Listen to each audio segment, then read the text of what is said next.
Hello दोस्तों, global और trending star Khesari Lal Yadav ji का बहुत ही कमाल का है जो सॉन्ग रिलीज होने जा रहा है दोस्तों, जो करने आ रहे हैं धमाल नए साल में। दोस्तों बता दें, सॉन्ग में सिंगर खेसारी लाल यादव जी और साथ में नेहा राज मिलकर ये सॉन्ग को गाए हैं दोस्तों। जो सॉन्ग को लिखे कृष्णा बेदर्दी जी ने और म्यूजिक कृष्णा बेदर्दी जी का है दोस्तों, जिसका मोशन पोस्टर आज आउट हो गया दोस्तों।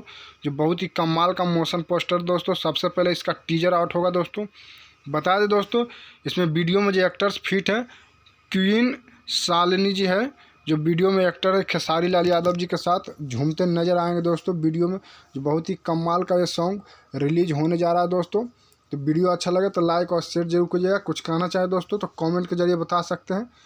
अगर हमारा पेज से देख रहे हैं तो फॉलो कर लीजिए, यूट्यूब पर देख रहे हैं तो सब्सक्राइब कर ले दोस्तों।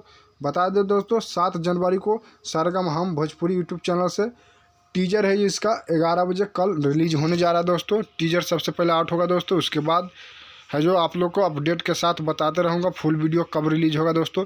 तो वीडियो अच्छा लगे तो शेयर जरूर कीजिएगा।